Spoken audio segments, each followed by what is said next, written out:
Gospel train is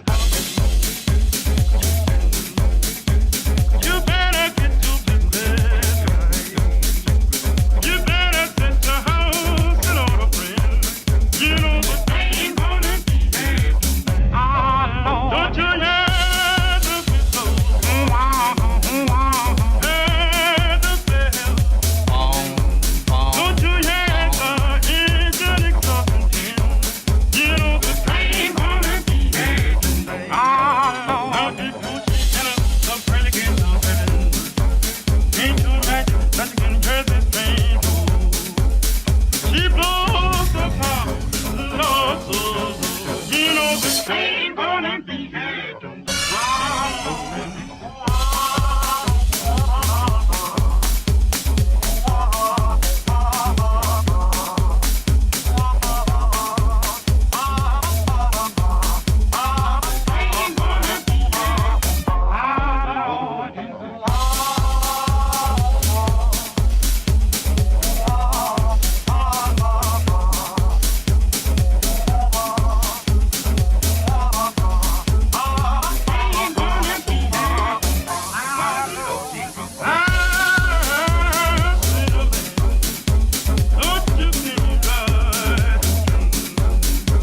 You better set the house in order, friend. You know the train gonna be here.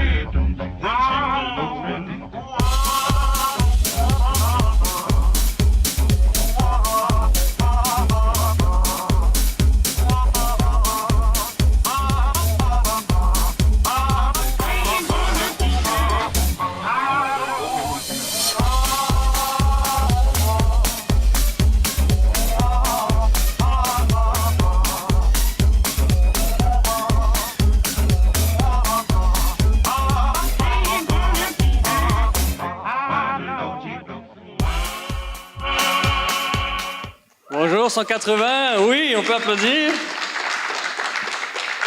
Bonne fête 180. On a 1 an, ça fait 1 an maintenant que ce projet a commencé. Il a commencé avec beaucoup de questions, beaucoup d'inconnus. Et depuis le début, on savait une chose, c'est qu'on avait besoin que Dieu vienne faire son travail, si c'était pour aller plus qu'une couple de semaines. Ça fait maintenant 1 an qu'on est là, que 180 existe. Et c'est vraiment l'occasion de se réjouir et de prendre conscience à quel point Dieu a été fidèle, puis il a permis que ça puisse prendre de l'ampleur, avancer, puis continuer à vivre, exister. Le Québec, la ville de Québec a besoin d'entendre parler de Jésus-Christ, puis c'est pour ça qu'on est là.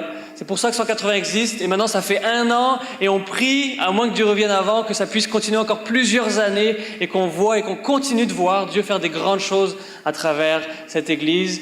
Et ce matin, on veut se réjouir ensemble, fêter cette borne dans notre courte vie, mais qu'on espère encore longue dans les prochaines années.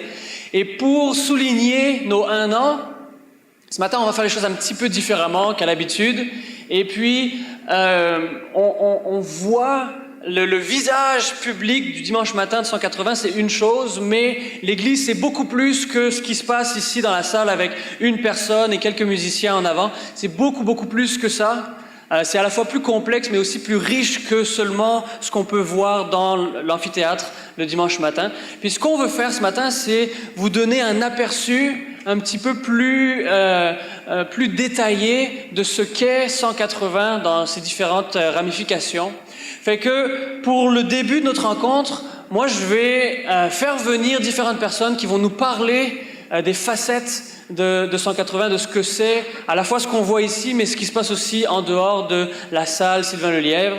Alors, je vous propose ce matin qu'on puisse rencontrer certaines, pas toutes, on n'a pas le temps malheureusement de faire venir chaque personne qui s'implique, puis ça c'est un des sujets vraiment agréables, de joie de l'Église, c'est que l'Église repose pas sur 1 ou 2 personnes ou une poignée de fidèles zélés, mais c'est vraiment une multitude de personnes. Et ce matin, on va prendre un échantillonnage et on va poser certaines questions à des gens qui servent, qui s'impliquent, pour qu'on ait une meilleure vision, une meilleure compréhension de ce qu'est 180.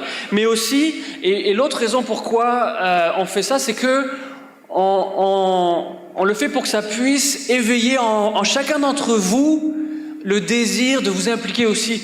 Peut-être vous êtes déjà impliqué, mais peut-être vous vous posez la question en ce moment, 180, c'est une église, mais je ne sais pas exactement où est ma place et où pourrait être ma place. Puis ça, c'est une des raisons aussi pourquoi on fait ça, pour que vous puissiez avoir une meilleure idée de tout ce que c'est et où vous pouvez vous appliquer, quelle pièce de rouage vous pouvez être dans 180. Si vous n'avez pas encore trouvé ou décidé de quelle manière vous pourriez contribuer, ce matin, on va vous donner toutes les bonnes raisons et toutes les bonnes réponses pour que vous puissiez savoir où et comment participer et vous impliquer.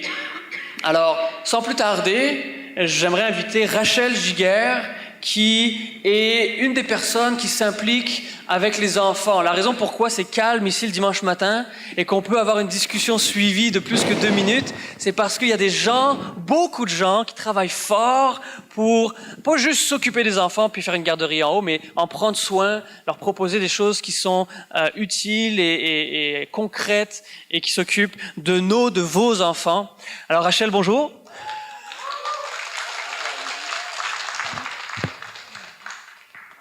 Est-ce que le micro vert, il est allumé de mon côté? Merci beaucoup. Bonjour Rachel. Bon matin. Merci de prendre le temps dans ton horaire très chargé du dimanche matin puis de partager avec nous. Ça fait plaisir. Excellent. Alors, pour commencer, nous, on appelle ça la zone enfant. Parle-nous un petit peu, qu'est-ce que c'est la zone enfant? Est-ce que c'est comme une grande salle où on pitch tout le monde, on ferme la porte puis on espère qu'ils s'entretuent pas? Parle-nous un petit peu de ce que c'est la zone enfant. Oui, que tout le monde sorte survivant. Non, oui, c'est un de nos buts, mais c'est pas uniquement ça. En fait, à la zone enfant, ce qu'on veut faire, c'est qu'on veut accueillir tous les dimanches à partir de 10 heures vos enfants pour plusieurs raisons. En fait, la première, c'est évidemment pour vous faciliter, comme Tim vient de dire, l'accès à votre rencontre aussi. Mais l'autre raison, c'est qu'on saisit aussi cette occasion-là, le temps qu'on a avec vos enfants pour aussi vouloir leur faire découvrir qui est Dieu. Donc, par des histoires, par différentes activités, on veut leur faire découvrir qui est Dieu, puis on veut leur faire voir combien Dieu est essentiel pour leur vie à eux aussi. Donc, par différents moyens, on vise ça aussi pendant le temps qu'on est avec vos enfants. Excellent. Alors, dans le temps que vous avez, il y a différentes parties, différentes activités. Vous avez un temps de louange aussi avec les enfants? Oui, on essaie d'avoir un temps de louange, on essaie d'avoir un temps aussi dans lequel on va vraiment aborder soit un personnage de la Bible ou qu'on va aborder un aspect de la personne de Dieu pour qu'ils apprennent à découvrir justement qui il est. Super. En tout cas, moi, mes 3 enfants sont à la zone enfant, puis ils reviennent tous les dimanches midi avec beaucoup de choses à raconter. Puis de leurs yeux à eux, ce travail est très, très apprécié. Puis des parents, j'en suis sûr aussi. Est-ce que tu pourrais nous parler un petit peu des besoins que vous avez? Est-ce que tout roule comme sur des roulettes? Est-ce que vous avez des besoins que vous aimeriez partager aussi? Oui, effectivement, il y a des besoins. Malgré le fait que dimanche après dimanche, on voit que Dieu pourvoit, il reste toujours des besoins pour différentes classes, entre autres pour la classe des 4-5 ans, des premières, deuxième année, puis même pour les plus vieux, là, des 3, 4, 5, 6e année qui devront possiblement là, aussi descendre une fois par mois, justement dû au manque de ressources. Donc, le Seigneur pourvoit, mais on a besoin aussi de renforts, on a besoin de gens qui puissent venir aussi s'impliquer. Puis il y a une certaine flexibilité aussi là dans la manière de s'impliquer. Donc peut-être que des fois vous pensez que l'apport que vous pouvez apporter est minime, puis que ça fera pas vraiment de différence, mais au contraire, chaque aide peut vraiment apporter peut vraiment faire une différence en fait. Tout à fait. Puis ça, c'est une des règles aussi dans l'implication, c'est que plus il y a des gens qui sont impliqués, plus souvent ceux qui sont là peuvent aussi venir un dimanche, peut-être par 2 semaines, par mois ou un certain rythme. Pas toujours être en haut, mais aussi participer à ce qui se passe en bas. Donc plus de bénévoles, plus d'aide permet à ce que les gens qui s'impliquent ne fassent pas que ça non plus, puissent bénéficier aussi de ce qu'on fait ici en bas. Et puis, juste pour ceux qui peut-être auraient jamais encore mis les pieds, c'est où la zone enfant? Parce que c'est pas ici, c'est pas dans le lobby, c'est où ça se passe où? Vous êtes où? Exactement, on est cachés. Mais si vous entrez par le foyer d'accueil qui est juste à l'arrière, à votre gauche, il y a des escaliers qui montent au 2e étage. Puis à partir du deuxième étage, il y a différents locaux là, qui sont un petit peu, eux aussi, dispersés. Mais il y a des indications là, aussi au deuxième étage pour vous indiquer quel âge va dans quel local. Puis il y a aussi des gens, normalement, qui ont des inscriptions et tout ça pour vous informer. Là. Donc, mais la zone enfant au deuxième étage, là, à votre gauche du foyer d'accueil ici.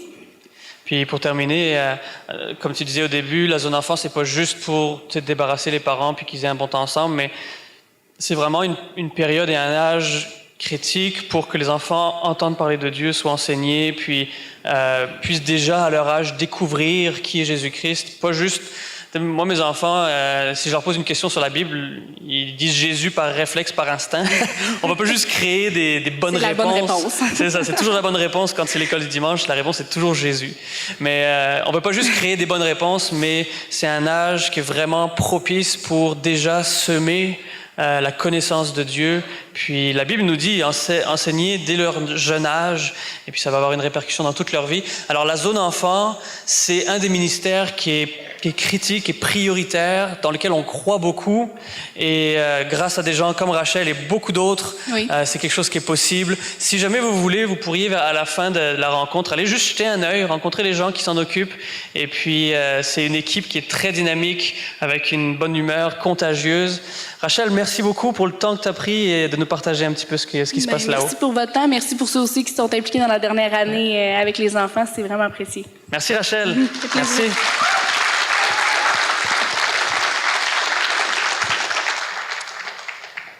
Alors 180, non seulement c'est pas juste dans la salle ici, mais c'est même pas juste dans le bâtiment ici. Il y a plus que dans le cégep Limoilou qu'il y a des choses qui arrivent. David a fait allusion à plusieurs reprises déjà au réseau Lobinière. Et puis ce matin, j'aimerais inviter Louis-Marie qui va venir nous parler un petit peu de ce que c'est le réseau Lobinière. Alors bienvenue Louis-Marie, on peut l'accueillir. Merci. Alors le réseau Lobinière, c'est un nom comme si c'était une organisation mafieuse, mais je suis sûr que c'est plus, c'est pas ça. Je vais juste te compliquer le travail un petit peu. Parle-nous un petit peu de ce que c'est le réseau Lobinière, Louis-Marie. Oui, donc le réseau Lobinière, premièrement, Lobinière, c'est sur la rive sud ici. Quand vous dirigez sur l'autoroute 20 vers Montréal, la première demi-heure que vous allez faire après Saint-Nicolas, c'est la MRC de Lobinière. C'est 18 municipalités et puis environ 28 000 habitants. Et puis, ça fait plus ou moins 5 ans que le réseau existe. Et puis, le lien avec 180, évidemment, a 1 an. Par contre, récent, David Chouinard était déjà impliqué dans le réseau Lobinière. Le réseau Lobinière, c'est une dizaine de familles environ qui sont réguliers. Donc, une vingtaine d'adultes. Et si on compte les enfants, on peut rajouter environ 40 personnes. Donc, une assistance d'environ 60 personnes. On a beaucoup de grosses familles dans Lobinière. Et puis, en plus de l'assistance régulière, il y a des gens qui sont invités aussi, qui viennent de temps en temps. Et puis, on voit des choses très intéressantes, là, entre autres des personnes qui, il y a quelques années, se disaient athées, passaient jusqu'à agnostique, puis maintenant, aujourd'hui, posent des questions vraiment pertinentes, qui voient qu'il y a un cheminement vraiment qui se fait. C'est intéressant.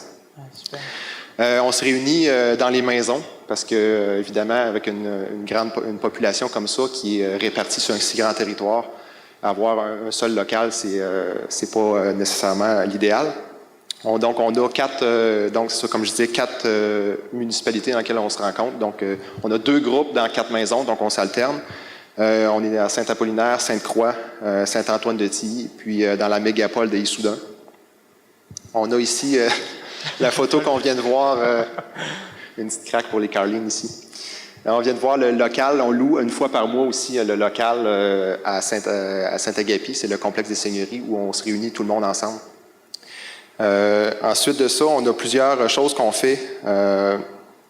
Entre autres, on a fait participer en fait à la distribution des paniers de Noël dans Saint-Agapi. C'est pas nous qui l'avons organisé, mais on a participé à la distribution.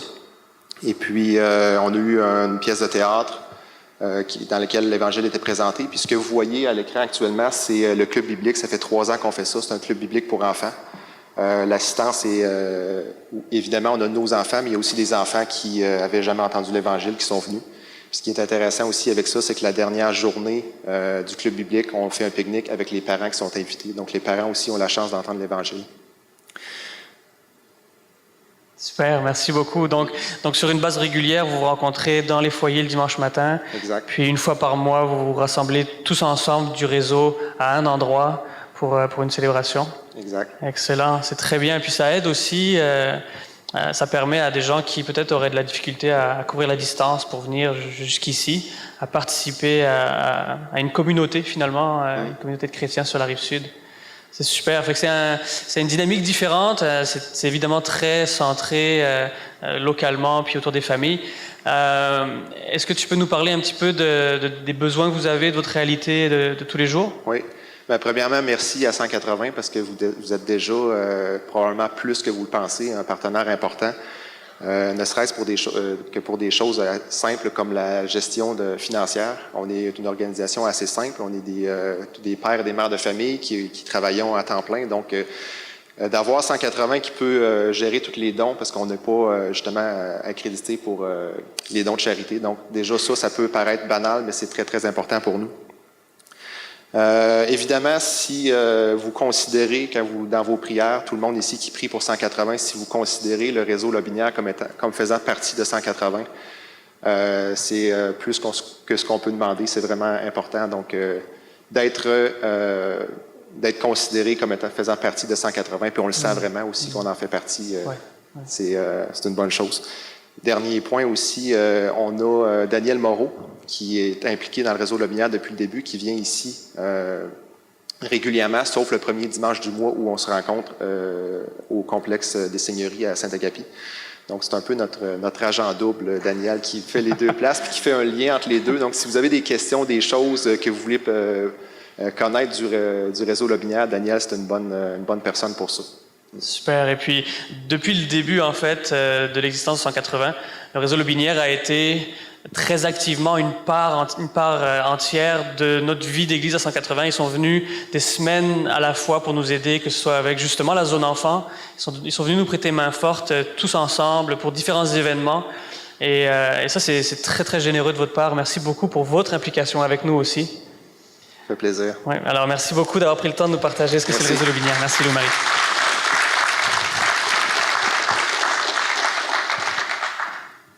C'est vraiment encourageant de vivre dans le concret quand des chrétiens collaborent, travaillent ensemble. On est sur des localités différentes et puis on a un but commun. Comme on dit entre nous, on joue dans la même équipe.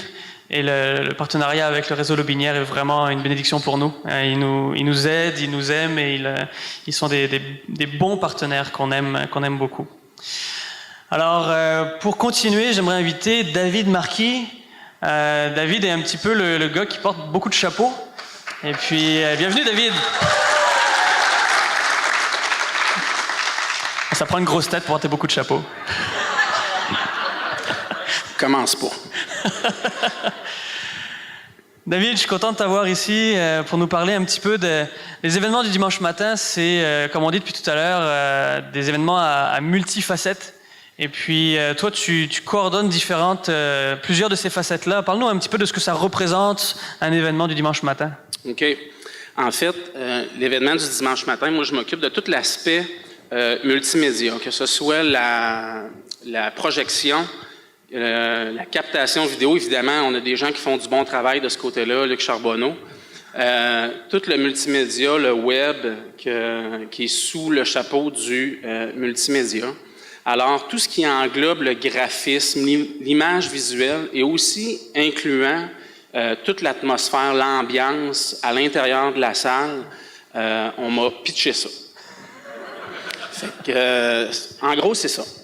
Oui. En gros, c'est ça. Okay. Si je pouvais vous donner peut-être une image, puis une tranche de vie, je suis allé manger à un moment donné chez Saint-Hubert, puis dans la salle à manger avec du monde vraiment intéressant, puis je me suis commandé, je pense que c'était une salade thaï, là, quelque chose comme ça. Puis quelques temps après, je l'avais vraiment aimé la salade. Fait que j'étais pressé, fait que je t'ai arrêté au service à l'auto, j'ai commandé une salade thaï. Puis en mangeant ça dans mon auto, ça me coulait dessus, c'était dégueulasse. Je pense que j'ai renversé ma salade de choux avec ça.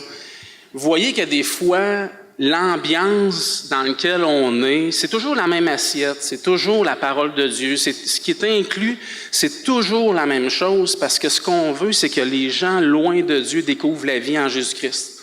Mais des fois, dans le contenant dans lequel tu vas le mettre, ça va faire que les gens vont être capables d'être réceptifs. Si ce matin, vous étiez ici et il faisait moins 30 dans la salle, s'il faisait 30 en haut de zéro, vous ne seriez pas confortable, vous auriez de la difficulté à être réceptif. Fait que mon rôle est un peu de regarder le contenant pour que ça soit intéressant, malgré le fait que ce qu'on ne veut pas changer, c'est le contenu de la parole de Dieu, c'est le contenu de l'Évangile. Merci beaucoup. Alors, toi, dans ton souci de présenter la salle à taille de la manière la plus propice possible, il y a beaucoup d'éléments qui sont pensés, comme tu as mentionné, évidemment, la température, mais aussi le lieu. Oui. Le style, que ce soit la musique ici, dans le foyer, l'ambiance, toutes ces choses-là sont pensées pour un but précis. On se réunit dans le cégep, pas juste parce que c'est la seule salle qu'on a trouvée, oui. Mais il y a une intentionnalité en arrière de ça, n'est-ce pas? Oui, absolument. On est au Québec, dans la ville de Québec, puis je crois que nous, en Église, on doit être sensible à qui on veut aller chercher. Le Québécois de la ville de Québec. Ouais. Fait qu'on donne un contenant, Pepsi font ça, là, tu sais, le contenant dans lequel ils vendent leur Pepsi aux États-Unis n'est pas le même qu'au Japon.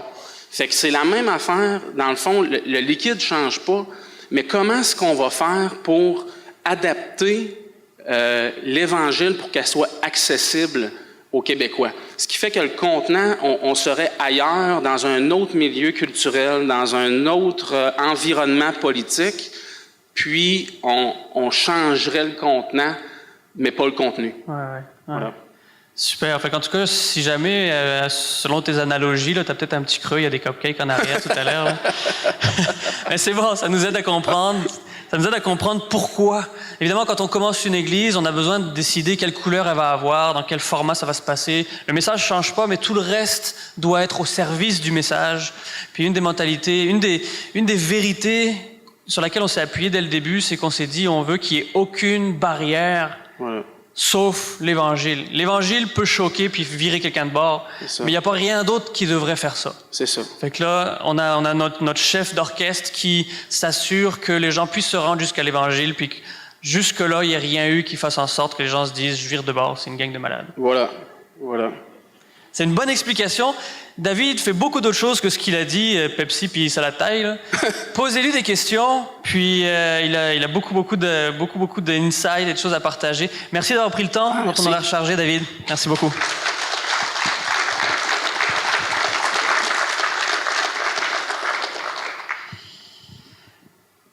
Alors, je vais vous donner un truc. Si jamais vous êtes mêlés dans les noms, prenez David. Vous avez une chance sur deux de pogner le bon prénom de quelqu'un dans l'église. Fait que je vais inviter le deuxième David, David Chouinard, qui est celui que Dieu a choisi pour être l'instigateur de toute cette idée. Attends, David. David est ce qu'on appelle l'implanteur. C'est celui qui a rêvé, peut-être cauchemardé aussi, passer des heures à réfléchir, à laisser Dieu lui parler, puis lui donner une vision pour une nouvelle église à Québec. Et si c'est ça, c'est parce que Dieu lui a donné à cœur de démarrer une église. Bonjour David. Oui, salut. Salut 180. Je suis content de vous voir ce matin. Content de vous voir. Merci de donner de ton temps ce matin, mais pour commencer, on va y aller avec un chapeau différent. Oui. Et c'est le chapeau des groupes Connexion. On parle beaucoup des groupes Connexion depuis le début de l'Église, mais là, on veut prendre le temps de considérer qu'est-ce que c'est, pourquoi ça existe, qu'est-ce que ça fait dans la vie, qu'est-ce que ça mange en hiver. Ça, c'est une des expressions que j'ai découvert ici au Québec. Ça mange quoi en hiver, un groupe Connexion? C'est bon, une bonne question. Du griot. OK. Merci. Tantôt, David a parlé des événements le dimanche matin où on présente l'Évangile et puis on place tout ce qui est en notre capacité pour enlever le maximum de barrières. Évidemment, c'est pas absolu parce que peut-être certaines choses qui peuvent être incluses dans le dimanche matin peuvent être une barrière pour certains, mais pour les gens qu'on veut rejoindre, on essaie de travailler à ce qu'il y ait le moins de barrières possible. pour que les gens loin de Dieu puissent venir. Fait que je ne veux pas juste répéter ce que David a dit, mais c'est parce que les groupes connexion, c'est un peu le pendant, c'est-à-dire que de l'autre côté, on veut s'assurer que les croyants, que les gens qui ont donné leur vie à Jésus-Christ, qui sont des enfants de Dieu, qui sont des disciples de Jésus-Christ, puissent grandir dans leur foi. On veut que chacun d'entre nous découvrir la vie en Jésus-Christ, c'est évidemment faire un 180, se repentir et puis se tourner vers Christ. Mais c'est par après, qu'est-ce qui se passe? On s'attend que un croyant va grandir, va marcher de progrès en progrès, pas à pas. Et puis les groupes connexion ont vraiment un focus justement de pouvoir édifier, encourager les croyants.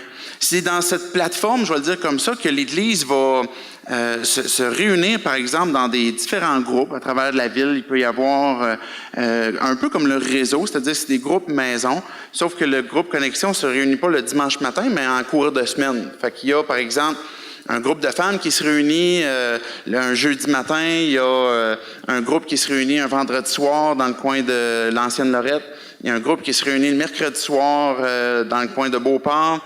Il y a un groupe qui va commencer très bientôt aussi pour jeunes adultes que je vais coordonner.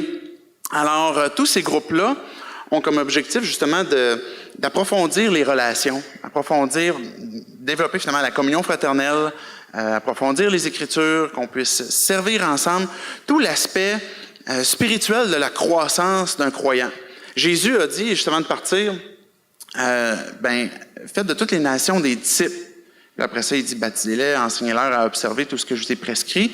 Et puis, ce qu'il nous demande, c'est que si les gens peuvent être en contact avec l'Évangile, par exemple, un dimanche matin ou dans une autre occasion, la personne donne sa vie au Seigneur, l'accomplissement de faire un disciple ne se termine pas là, il commence là. La personne se convertit, merci Ghislain, la personne donne sa vie au Seigneur, mais après ça, elle va chercher à croître. Et puis c'est là la formation de disciple. Donc les groupes connexion, ça se résume à la formation de leader, la formation de disciples. Et c'est là qu'on peut goûter la communion fraternelle. Quand on est un groupe, comme ce matin, qu'on soit 50, 100, 200 ou plus, même plus que 50, c'est difficile de vraiment pouvoir s'investir les relations les uns avec les autres, de laisser l'Esprit déployer ses dons à travers nous, parce qu'on pense souvent que c'est le dimanche matin, mais c'est en cours de semaine. Bref, je ne vais pas prêcher, là, mais ça s'en vient dans quelques instants. Mais c'est ce que ça mange en hiver, les groupes connexion. Merci beaucoup, merci. Alors, c'est évidemment un des piliers de l'Église. On croit que la communion, c'est pas juste un événement le dimanche matin, mais c'est quelque chose qui continue pendant la semaine, qui transforme aussi notre manière de vivre notre horaire personnel. Comment est-ce que quelqu'un qui serait intéressé, comment ça se passe si quelqu'un veut en savoir plus ou participer, en faire partie, comment ça marche? Oui. Je vous encourage, chacun de vous, présentement, on n'a pas suffisamment de groupes pour desservir tous les secteurs de la ville de Québec. Mais je vous encourage, si vous êtes un croyant, à développer, à rechercher ce temps-là, à vous attacher à un groupe connexion.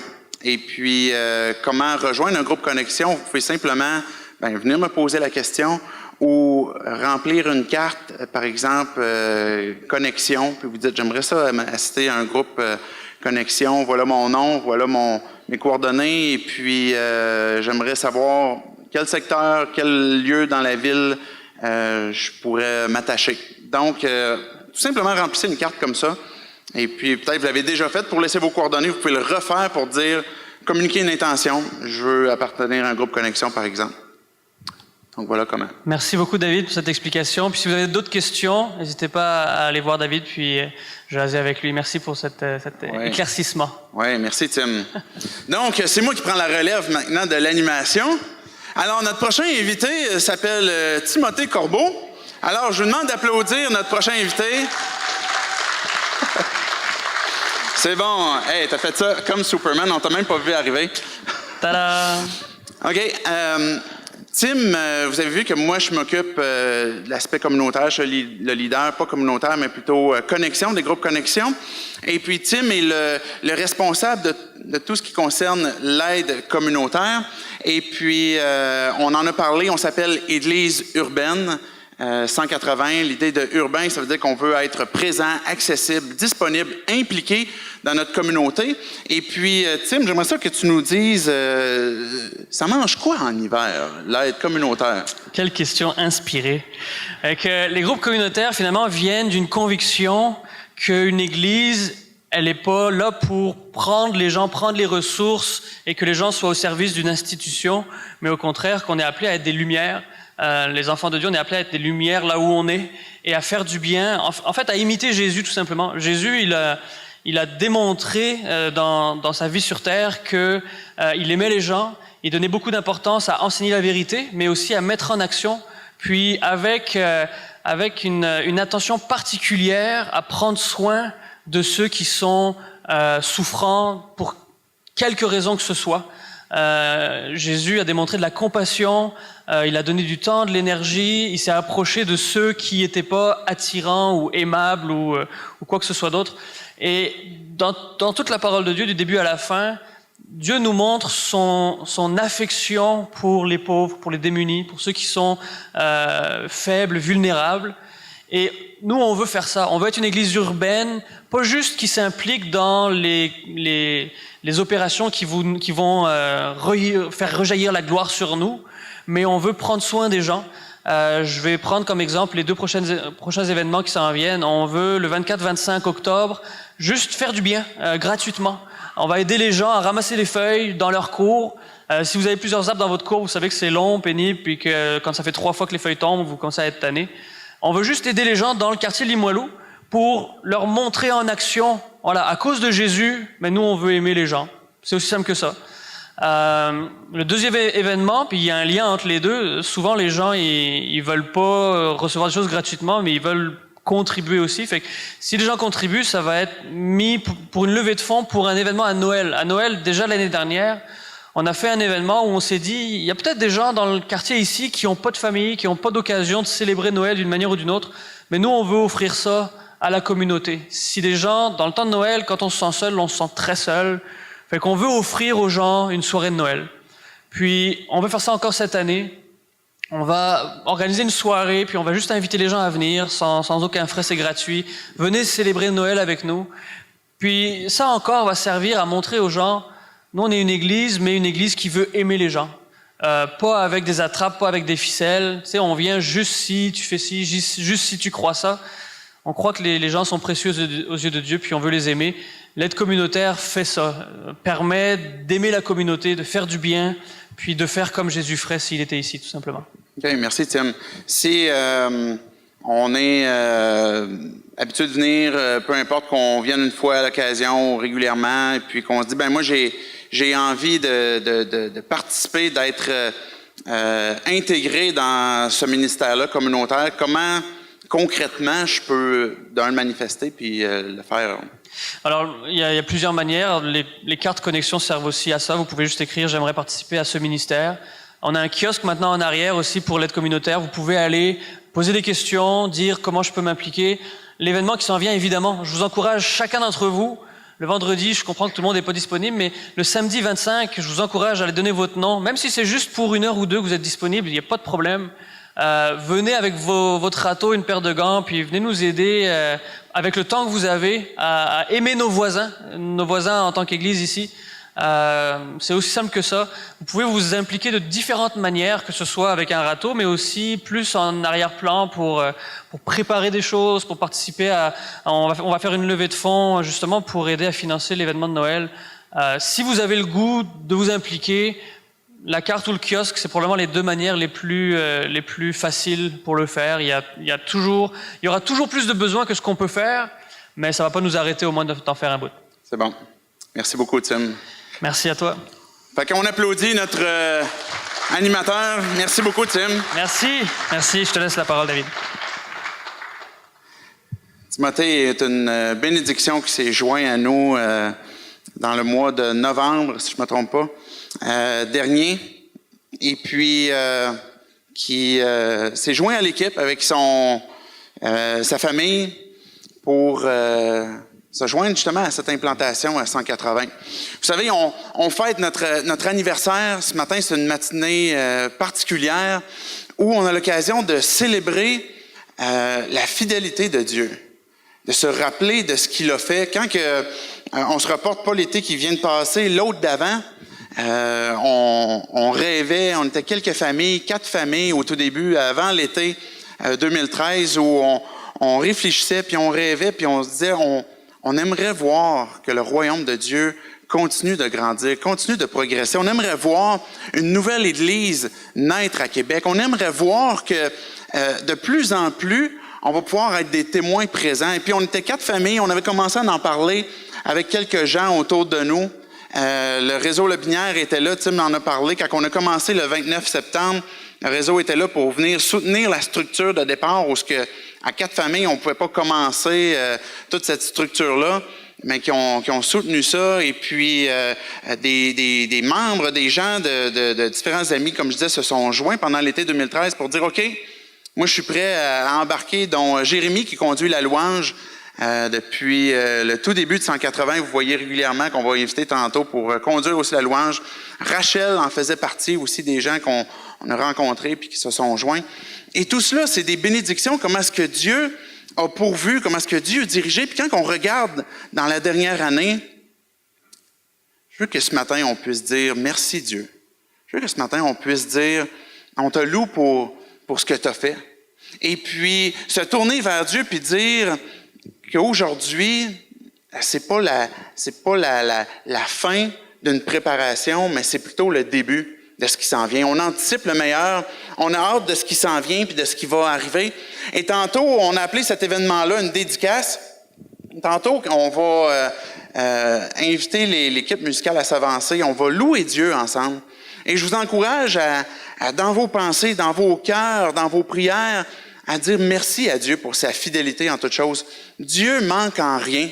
Il a été fidèle en toutes choses. Et puis, je vous encourage à le louer. Puis après ce temps de louange-là, je vais revenir et puis on va consacrer, je peux dire, cette Église, ou on va placer cette Église entre les mains de Dieu pour qu'il puisse diriger la suite. Et c'est ce qu'on va faire tantôt tout de suite après le temps de louange. Il y a eu plusieurs faits saillants. Plusieurs d'entre vous, j'ai parlé, qui se sont joints pendant l'été 2013. Ensuite, on a commencé le 29. Plusieurs des bénévoles, et puis là, ce matin, il y avait vraiment juste un petit échantillon, là. Mais plusieurs personnes se sont intégrées comme bénévoles. Vous vous êtes joints avec fidélité, avec ardeur, avec sacrifice pour contribuer à cette mission-là d'une implantation d'une église. Je parlais de Tim qui s'est joint ensuite au mois de novembre. Vous allez dire, c'est peut-être un détail technique, mais entre-temps, le gouvernement a quand même reconnu notre existence en nous donnant, par exemple, des lettres patentes et en nous donnant le droit d'émettre des reçus d'impôts. On veut honorer, évidemment, l'aspect légal, gouvernement, puisque c'est Dieu qui l'institue. Et Dieu a ouvert les portes, je dirais, avec simplicité, pas facilité, parce que ça a été laborieux, mais avec simplicité, où aujourd'hui, on a cette existence légale, même aux yeux de notre gouvernement, de notre ville aussi. En juin dernier, moi et Tim, on a été reconnus aussi officiellement au sein de l'équipe NAB, North American Mission Board, c'est-à-dire que je reçois une bonne portion de mon salaire comme implanteur d'église par cette mission-là qui appartient finalement au CNBC. En tout cas, je ne veux pas vous perdre dans toutes les lettres, là, NAM, CNBC, etc. Mais du moins, ce que je veux relever avec ça, c'est le partenariat que l'on a avec d'autres églises qui sont avec nous puis qui croient à ce que Dieu est en train de faire au Québec et qui ont à cœur de contribuer en ressources financières, en ressources humaines pour dire on veut voir le royaume se développer à Québec. Et puis en juin dernier, on a été officiellement aussi affilié avec cette association-là qui est une des plus importantes aussi au monde, qui appartient au SBC. On a accueilli, éventuellement, on pourra vous les présenter, mais même un couple missionnaire qui vient de IMB, qui sont un couple qui est affilié justement avec la partie missionnaire de notre association, du moins aux États-Unis, et puis ils sont ici pour servir Dieu au Québec et puis contribuer à ce que Dieu va faire. Vous avez vu tantôt le petit montage photo. On a vu des baptêmes.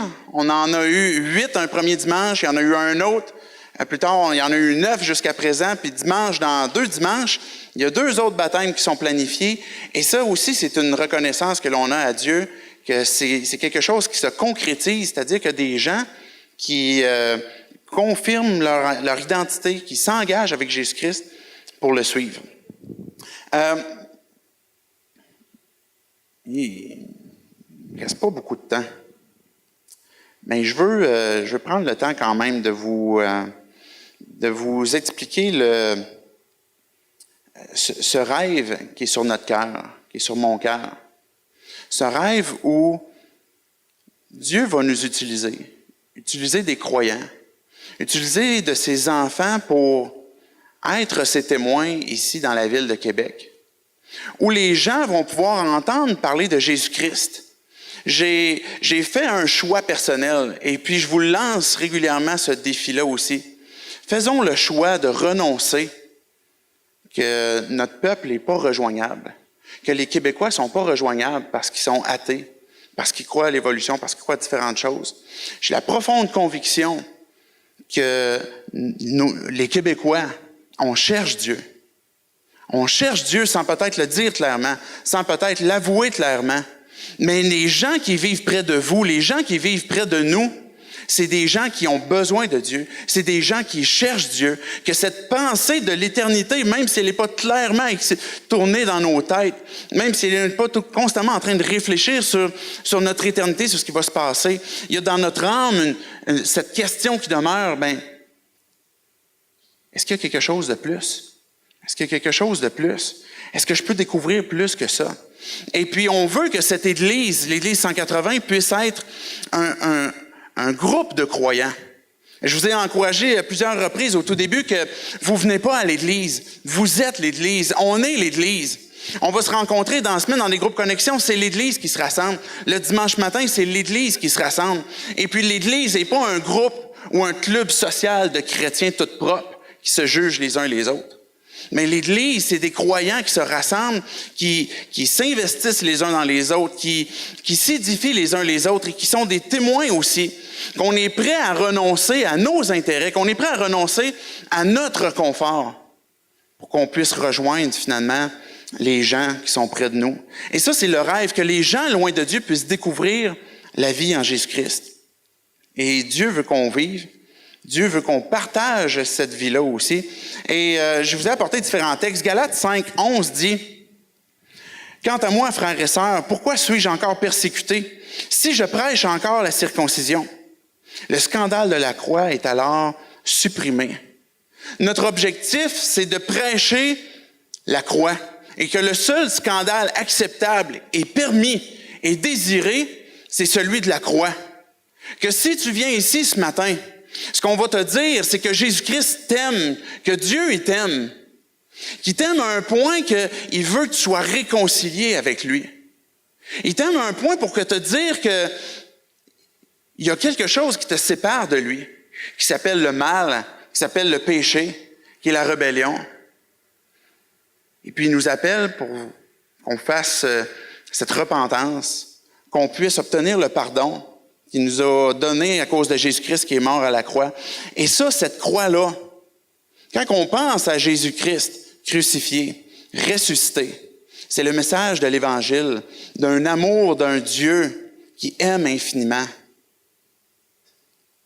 les humains, les hommes, et qui veut nous réconcilier avec lui. Ce message où j'abandonne ma vie pour recevoir la sienne. Et c'est ça l'idée de faire un 180, c'est l'idée d'abandonner ma direction pour me détourner vers lui et recevoir le pardon, le suivre et puis lui obéir uniquement à cause de sa grâce parce que c'est ce qu'il veut nous donner. Ça, c'est le message que dans chacun des discours, c'est ce qui se retrouve. Peut-être que vous dites, ouais, mais moi je suis un croyant. J'ai pas besoin de toujours entendre parler de ce message-là. Mais c'est ce même message-là qui a besoin d'être prêché à nous aussi en tant que croyants pour marcher de progrès en progrès.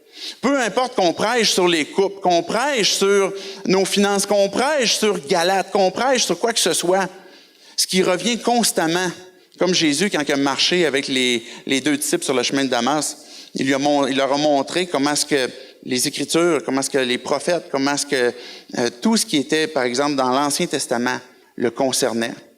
L'Évangile est ce qui nous emmène à marcher de progrès en progrès. L'Évangile est ce message qui nous emmène de se détourner aussi. Et c'est ce message-là qui est pour notre part, si on le prêche et que vous venez et vous dites, ben moi, Jésus, j'en veux pas. Moi, j'ai la croix, j'en veux pas. Mais on va continuer de prêcher ce message-là. Parce que c'est le message qui communique la vie. Et c'est le seul scandale qui est prêché. Et quand que Paul il dit, ben pourquoi est-ce que je suis persécuté si je prêche encore la circoncision? Paul était prêt à prêcher la croix et l'Évangile et de souffrir et d'être persécuté pour ça. Mais pas pour des choses qui étaient des suppléments à l'Évangile ou qui étaient des choses qui étaient enlevées de l'Évangile. Mais il disait maintenant, le seul scandale, c'est la croix. Et c'est la raison pour laquelle je suis prêt à souffrir. 1 Corinthiens 2, et je vais inviter les musiciens à s'avancer pendant ce temps-là. Le temps qu'on va avoir de louange sera vraiment utile, comme je disais tantôt, pour qu'on puisse célébrer Dieu, pour qu'on puisse le louer, l'adorer.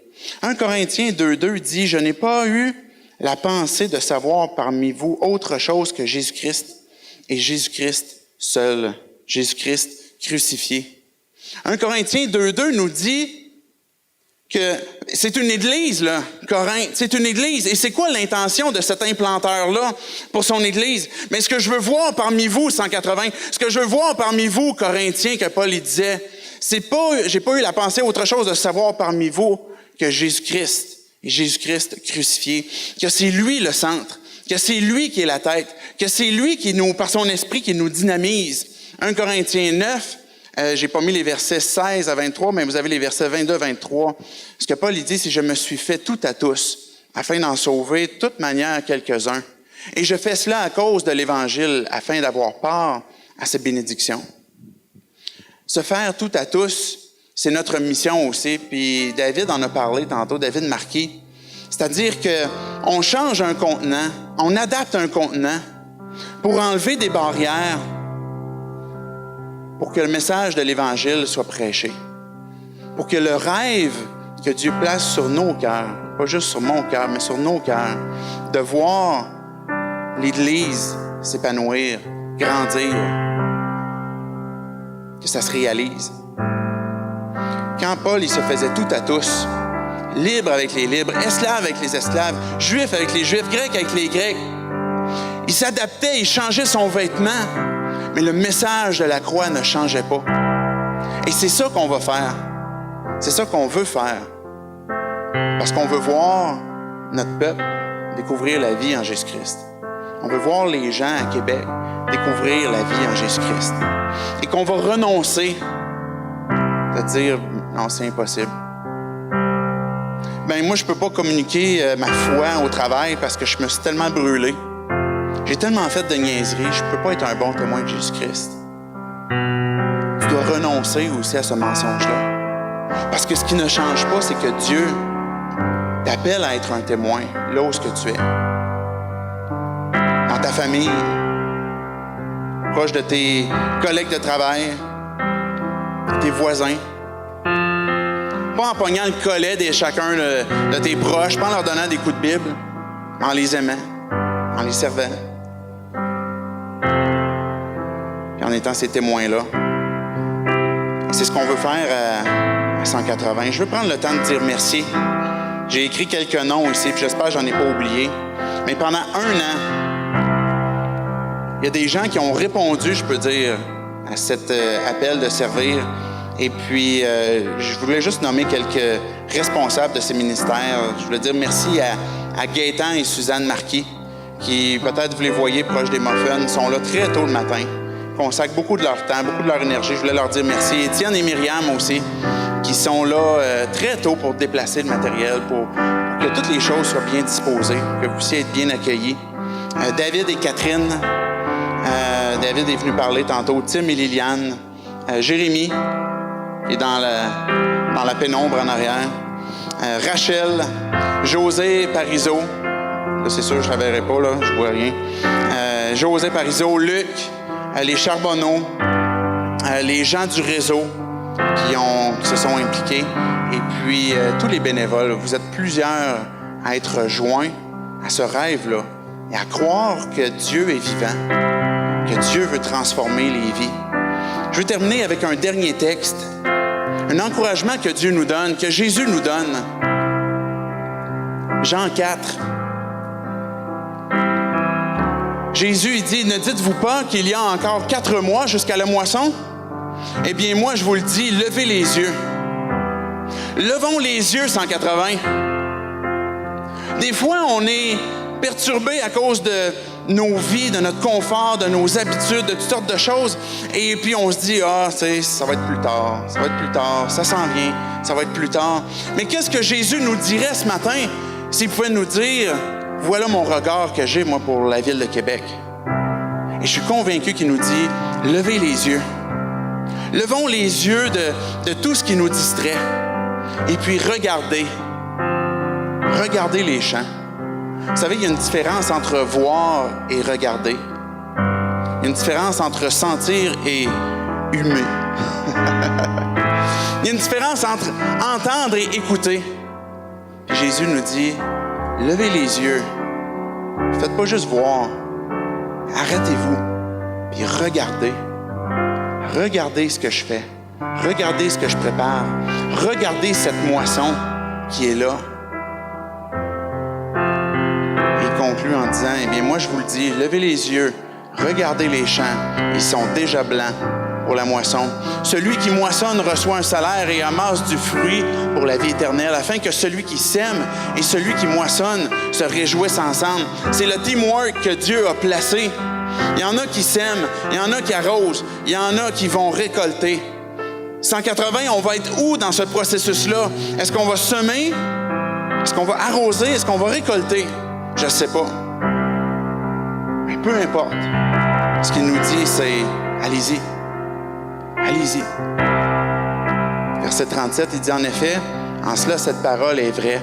L'un sème et l'autre moissonne. Et je vous ai envoyé récolter une moisson qui ne vous a pas demandé de travail. D'autres ont travaillé et vous êtes entrés dans leur travail. Il y a des choses que Dieu prépare. 180, le meilleur est à venir. On loue ce que Dieu a fait. On loue pour ce que Dieu fait aujourd'hui. Et on anticipe de grandes choses pour ce qui s'en vient aussi. Je vais prendre un instant pour prier.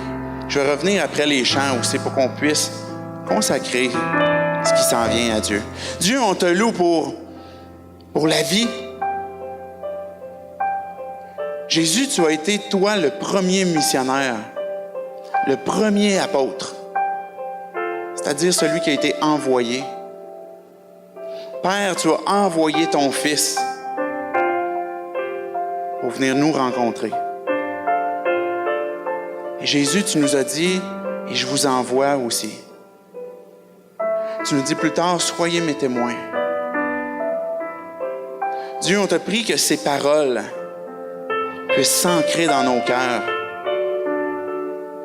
Que ce message de l'Évangile, Dieu, on te prie que tu nous donnes la sagesse de garder ce bon dépôt,